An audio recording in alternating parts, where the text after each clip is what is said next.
Hi everyone, Jai Hind, Jai Bharat, Jai Mata. This is my fourth video on Indian maritime history. T.S. Dufferin has been covered. The history of Indian shipping prior to Britishers, where it was, has been covered. After Britishers came in, where it went down, has been covered. After T.S. Dufferin, T.S. Rajendra came into existence. In 1972, it was commissioned. Let us talk about T.S. Rajendra today. So with aging T.S. Dufferin, Indian Merchant Navy was looking for a new successor. So training ship, nothing less than the best. So in 1969, T.S. Dufferin had become too old and Hindustan Shipyard Visakhapatnam was given the responsibility to build a new training ship. That was on 20th October 1969. Why I'm smiling? Because 20th October is my birthday as well. Okay. The ancient maritime history, the golden period of maritime history was again revived by naming training ship Rajendra. Why? On the name of the great Chola king, Rajendra Chola. During his tenure, Indian maritime shipping was flourishing like anything. So just to revive those old days, the ship was named Training Ship Rajendra. T.S. Rajendra was initially training 125 decades under 2-year course.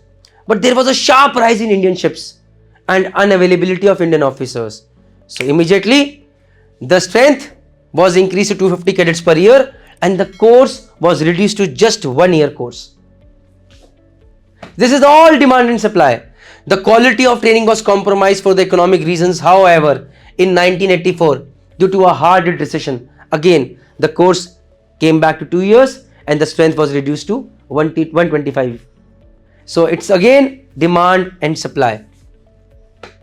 In 1987, T.S. Rajendra was affiliated to University of Mumbai for 3 years BSc Nautical Science degree. Similar to that was given to pass outs from National Defence Academy, Khadagbasla.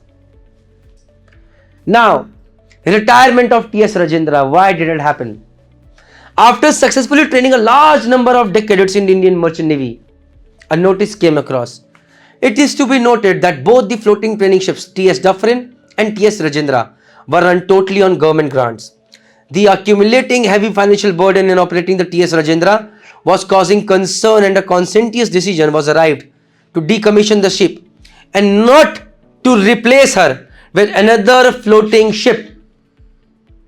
Many options were considered to find a replacement vessel to meet the training needs of the industry, including the offer from the Japanese government.